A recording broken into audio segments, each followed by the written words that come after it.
حدیث میں آتا ہے کہ رات کے آخری ساعتوں میں اللہ سمائے دنیا تک نزول فرماتا اور پھر ندا لگتی ہے، حل من سائل فاعطیہ، ہے کوئی سوال کرنے والا، مانگنے والا کہ میں اسے دوں؟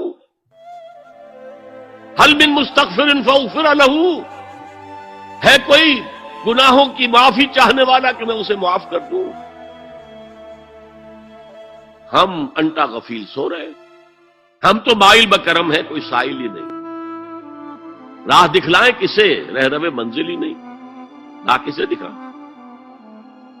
اللہ کے راستے پر چلنے کا فیصلہ کرو، اللہ کی راہ میں جہاد کا فیصلہ کرو، پھر اللہ راستہ کھولے گا۔ والذین جاہدوا فینا لنہدینہم سبلنا، وہ لوگ کہ جو ہمارے راستے میں جہاد کریں، محنت کریں، مشقتیں کریں، ہم لازماً ان پر اپنے راستے کھولتے چلے جائیں۔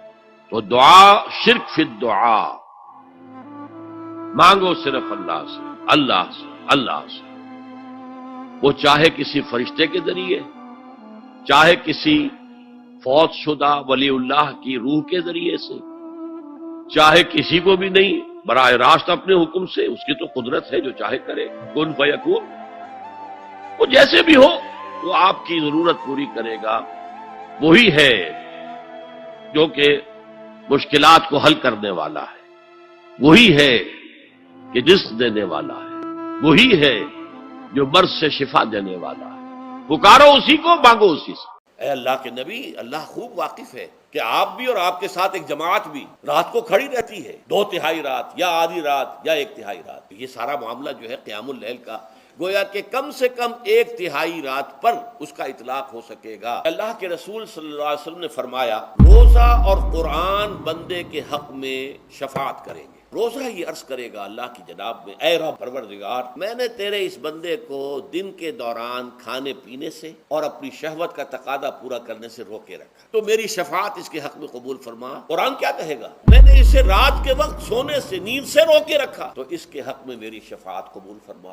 حضور فرماتے ہیں ان دونوں کی شفاعت قبول کی جائے گی۔ یہ ہے قیام اللیل۔ یہ قیام اللیل صرف تراویح کی نماز سے جو پڑھ لی جاتی ہے، اور ہمارے ہاں تو یہ ہے، وہاں کم سے کم یہ تو تھا، صحابہ کرام کھڑے ہوتے تھے تو جو قاری پڑھ رہا ہوتا تھا وہ ان کے دل میں اترتا جاتا تھا، اس کا مضمون اور مفہوم جو ہے ان کو معلوم ہے، لہذا وہ اس کی زبان سے نکلا ہوا ہر لفظ ان کے قلب کی گہرائیوں تک اتر رہا ہے۔ یہاں تو یہ ہے پیرٹ لائک حافظ ہے، اسے خود پتہ نہیں میں کیا پڑھ رہا ہوں۔ اکثر حفاظ جو ہیں وہ عالم تو نہیں ہوتے، اور جو سن رہے ہیں انہیں کچھ پتہ نہیں ہم نے کیا سنا، تو ٹھیک ہے، کم سے کم ثواب تو انہیں ملے گا، لیکن جو مقصد ہے وہ حاصل نہیں ہوتا۔